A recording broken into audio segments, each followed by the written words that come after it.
All right, so hope everybody enjoyed the rod run videos. This has been a wild 2 weeks for me. Thank you for all the new subscribers, all the views. That's great. Let's keep it up. But what I wanted to reiterate was something I seen today on social media, and it was something that kind of had related to this Monte Carlo here in the background, and some hackery that was done on this car, and how long ago it was done, and how long it went before it was discovered. Luckily, this car has not been on the road since the hackery was done, and I'll explain a little bit about that a little later here in the video. But there was a square body truck at the rod run today, and I will save those pictures to my phone and add them to this video. Either in the middle of the video, probably here in the right here, they will be added to the video. I don't know if it's a long bed or a short bed. I assume it was a short bed. It looked like it had some red somewhere. So the guy just was so blown away by the hackery of the truck, he didn't take a picture from this angle to get it in the view. But this car here, I bought. They didn't.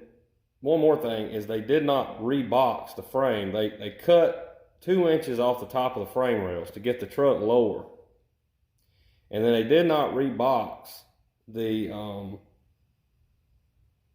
or re-strengthen anything. Huge problem. So this car here I bought in 2013 from a guy in Savannah, Georgia. This thing had bounced around to several different shops.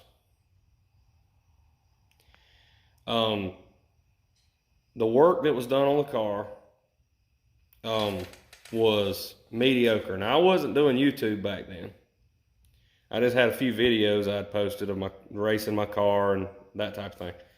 But I was still working a plant job at that time when I had this car. But I had this car, I stripped it. So I ended up having to do a roof skin, cell panel, and basically just start over. But sheet metal hackery is one thing. Frame and suspension and brakes and other types of hackery is a total different animal.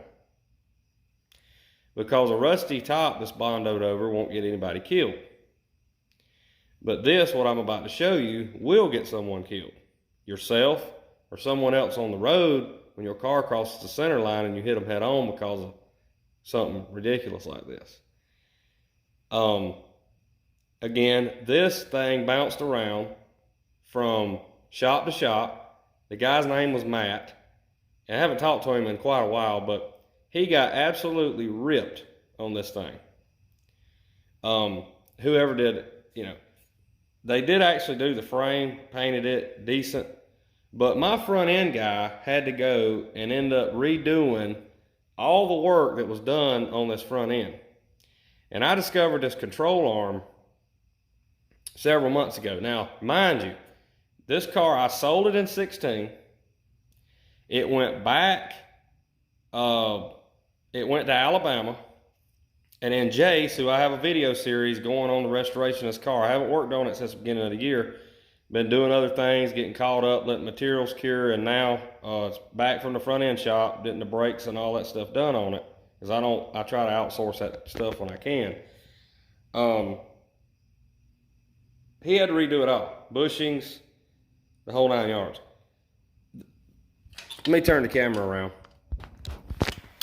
All right, so before we get to that, I just want to mention this. The bolts and the washers for the bushings were not correct front end parts. And all of this was cross-threaded up into the control arm. The bushing bolts are actually cross-threaded. The rear brake line was never replaced. He couldn't get any fluid to the back, so that had to be replaced. Well, I mean, that's just stupid. So what I'm saying is the hackery that Matt paid for on his car when he owned it, and just the nonsense that went on. So you had all of this. So now let's get to this, because this is the whole reason why I decided to do this video after seeing that disaster today on that square body truck on the internet. Notice new bushings,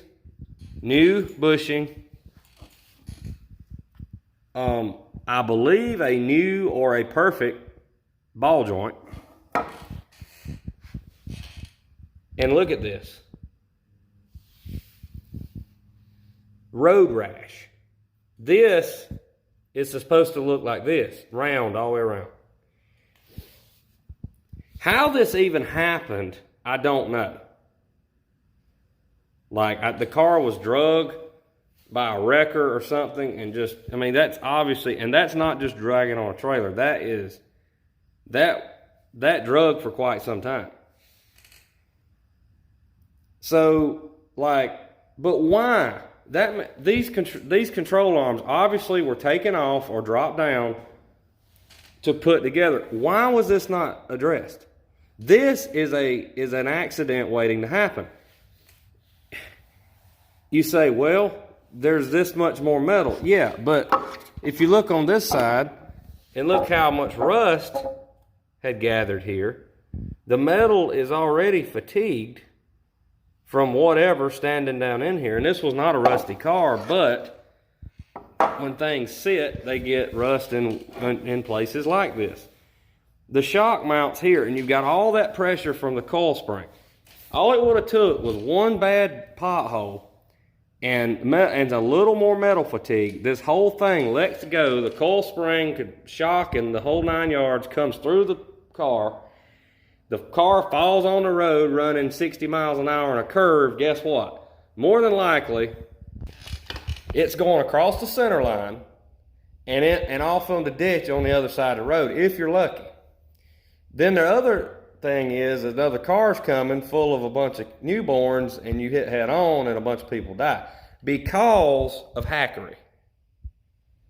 And that stuff that I was showing at the rod run this weekend, there were several Chevelles that I called out because of bodywork hackery. Now, I didn't get under them and crawl under them, but I hate to say this, but if they didn't care enough to fix some sheet metal the right way, you better get under the car and make sure the suspension and brakes is not also hackery.